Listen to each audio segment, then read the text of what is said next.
thank you for your presence. Hi, Dimples. First of all, congratulations to you and your dream team. I was wondering, well, some brands, what they do, they formulate products for a specific segment.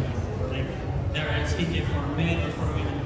Why did your team decide to come up with a line of products that work for both men and women? Wala ko kasi halo-halo din yung network of love ko. Parang matatawagin sa'yo, ang tamad ko kasi mag-isip.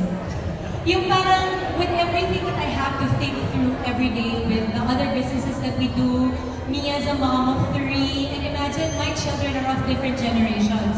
I have a 19-year-old, an 8-year-old boy, a 1-year-old who's also here. I have a husband, I have things I have to remember, and you know what? I think towards the end of the week, I'll be seeing you all, most of you, again for another big launch. So these things, I have to make sure I think about. So the least amount of thinking sana for skincare, I would want to apply. Kasi taken for granted na nga siya most of the time. So we want to be able to adapt to that mindset.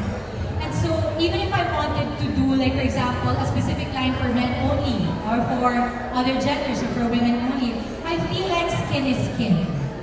Meron naman kasi, di ba, kadalasan na babae ka nga, pero ang balag mo, yung, ako, I have friends who would say, grabe, yung balag ko pang lalaki. May ganun, di ba? So at the end of the day, ultimately, we are equally, gifted with the same skin. It only differs in the activities that we do, and so we wanted to make it as generic as possible that works through all sorts of skin types. That's why I would have to agree with Tessa when she said that this is a breakthrough brand. And also, I wanted to know, when you were, during the initial stage of the planning and conceptualizing the brand, what was the vision for Dreamcake? The vision for Dreamcake was to come out with products that were multi-purpose, that was easy to bring, that was going to be a household name. We wanted it to be able to resonate all kinds, all types of people.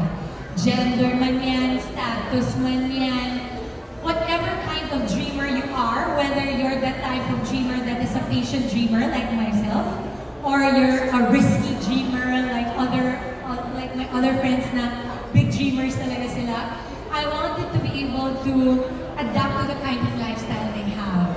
And don't we all just lack the time? Kasi yun naman yung common denominator sa ating lahat, diba? Na we lack the time to take care of ourselves. And so with Dreamcake, the idea is to be able to produce products that will make it the easiest, most minimal, but maximum application and effectivity para din mas madali para sa ating lahat. Because it is something that I've learned over time, no, Sir Gian, na kahit sino, busy. I think the magic word here is inclusivity. We want everyone in on the journey. So, especially now in a post-COVID world where people are actually getting their dream, their revenge body, they want how they used to be before. This actually takes care of that and gives everyone, all genders, all ages, the opportunity to actually attain their dream skin. And also, Sir Nick, gusto ko lang i-point out that when you get Dreamcake, you don't just get and buy the product. You get the mindset of satisfying a particular craving that should be satisfied every day. Kasi for example, diba, if we don't have the correct mindset in taking care of ourselves, it will just be a one-time thing. Naubos mo tong tube na to, tapos na. But with Dreamcake, we want to be able to sell to you the mindset of satisfying your skin cravings all the time. Because as soon as you feel like your skin, your body is already dry, it's already not looking as youthful, you want to be able to have that mindset na, oh my God, my skin is craving for Dreamcake. My skin is craving for goodness. It needs cake. So ako nga parang like iniisip na, have you caked yourself today? Diba? Because when you talk about cake, you talk about celebration. It is a celebration of yourself. And And not just that, it is a celebration of your dreams coming to life. Dream King isn't just skincare line. It is a new mindset that we are trying to somehow, share with everybody because it is a mindset I have had ever since I was a kid. That first, we should never lose the sweetness in us, no matter how crazy, rude, chaotic this world is ever going to be. The sweetness should never leave us. Pangalawa, that we should never lose our dreams. So dream king means the mindset of somebody who wants to dream big for themselves, but at the same time, who also knows how to spoil themselves a little. And then, kasi pag sinabi mo, diba, I'm satisfied with my craving today, it's like saying, I'm living a little today. I'm letting myself be indulgent of what I want, parang ganyan. Thank you. And we are celebrating with you and your Thank team. you. Congratulations. Oh, thank you so much. Guys. Thank you, Mr. Nick. Thank you, Nikki. Next, we have John Gwen of Kumagaw.com. Hi, Hello. John. Yes, John. And, okay. To tell you the truth, I do have a regimen that I follow really religiously. Since this is a multi-function product, it's a little hard for me to fit this in with what I'm currently doing. Yeah. Cleanser, toner, moisturizer, then sunblock. Yeah. Okay. But now that you put in icing and glaze together in like formulation, where does this fit in? Because that's like the usual. Yes, yes. How do you put this in? Like how do you apply it? I know it's a new thing that you can adapt to, no? But in the end, I guess, parang, yes, Suji? So does the icing become like the lotion part, moisturizing part? And Okay. is because you mentioned earlier that the glaze is also like a toner. So, So is the that- glaze is the very first thing you apply before anything else. So we can start with the glaze. after cleaning. It's an essence, and then you can do your toner. And then you can follow up with your face and body icing. So Somehow it before- preps the skin. Ah, okay. Yes, so this is the very first thing we use. It's really very pretty, huh? Can I see? Ah, talaga nilagay. It's very pretty. I can't get enough of it. It's super pretty. And actually, to add to what Mabel said, so you put it after you clean your face. So on a clean face, you put the first essence. And what it does, like I mentioned, it's a serum, it's a toner, it's a moisturizer, and basically, even sometimes it even acts as a primer. And when you apply the icing after, which is moisturizer, it locks it in. So it actually it replenishes Like a lotion. moisture that would have been lost. But at the same time, protects you because it brings back your skin's natural protective barrier. Alright. It's super pretty. I want you to try it. It's so pretty. As in, every time I put it, medyo na-addict na nga ako sa feeling ko. Parang, pag naglalagay ako, ito, tinest ko to ah. Kasi syempre, when I put it on, usually chick tint ka lang. When I put it on, it super looks dewy, but not oily. So that's what you want, diba? That usually kasi ang youthful looking skin, parang plump siya eh. So that's the effect on me. And plus, I use it before I put makeup on also. Because then it preps your skin. Parang binubuhay na muna yung skin mo. Kasi usually, when you put moisturizer right away, it clogs your pores. Eh. That's when you get all these, di ba parang minsan may mga bumps. Makikita mo siya eh. And then you wonder, bakit ganun? Eh, because you didn't prep your skin just yet. So I think it's very important you get the first essence also. Alright. Is this also FDA approved? Yes, it's Philippine FDA approved as well. Did they have to do something special since this is already KDFA approved? Or did that add to the, when you filed for FDA, did that add to like the... We wanted to get both approvals.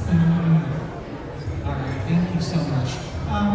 To add to that, I'd like to also ask Ms. Dimples, because often when celebrities launch a product, it's usually cosmetics first for most of like the superstars.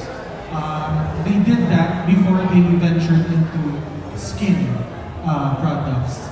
Are you doing the opposite? Or what are your future plans? Do you also plan to do cosmetics in the near future? Sumagot. Okay. Sir Mark, alam mo, mamaya bubulong ko sa'yo. Alright, thank you. Thank you so much. Thank you, John. Next, we have a question from our birthday boy, Jojo Padalina. Thank you for spending your birthday today. Happy birthday! Thank you. Birthday. Okay, sige how are you able to keep the price low when in fact napakaganda ng produkto no? Kasi iba madaming tao iniisip kapag mababa yung presyo, inferior yung product. So, May problema. Well, the price, we really wanted to create a product that Dimples fans and everyone can afford and can continuously patronize. We don't want to create a product that's very expensive, that you only use once and is very good. So what we want is sustainability, since the product is very, very nice. Like Dimples said, it's very good. We already have friends that used it. It says their pores have been minimized. So we're really excited for you to try it and continuously use it. to Dimples, have you ever had to cancel a commitment because of a bad skin day? Or and is that usual in your industry? I have always made sure that before there is a commitment that entails really good skin, that weeks pa lang I take care of it na. Kasi memorize ko na, I've been working since I was 12. And so you can imagine, no, sir, parang dumaan ako talaga dun sa iba't ibang klase ng balat.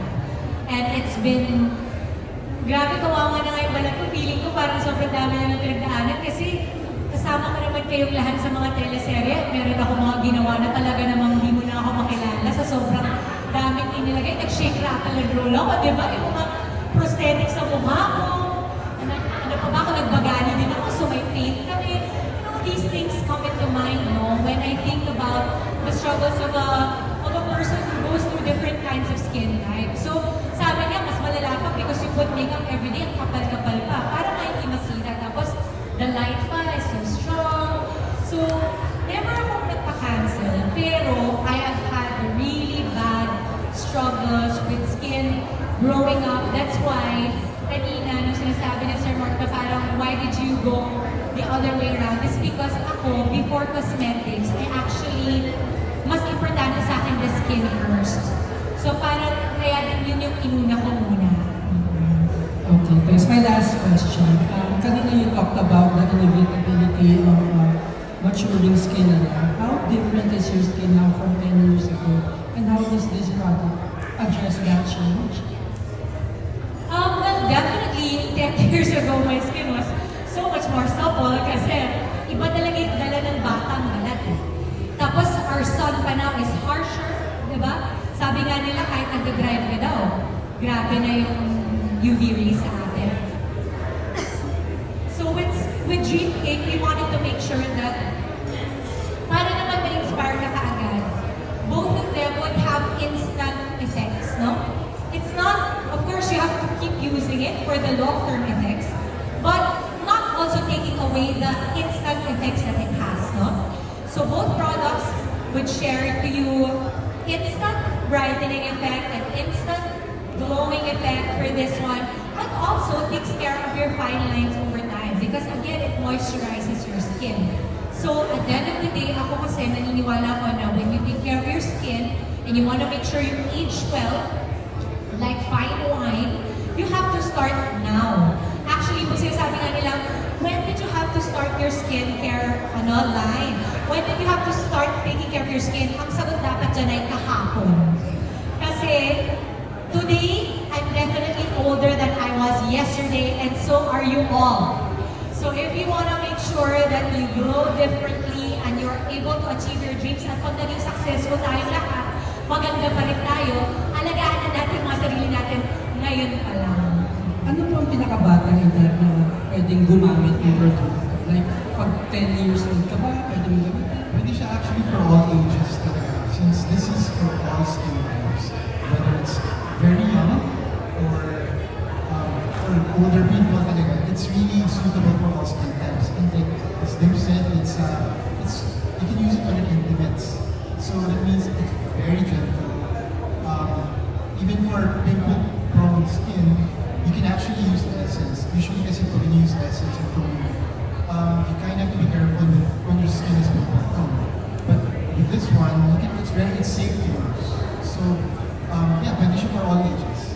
impressive. Thank you. Thank you, Happy Jojo. birthday. Before I give the mic to Albert, there's a question here from Hannah Mayor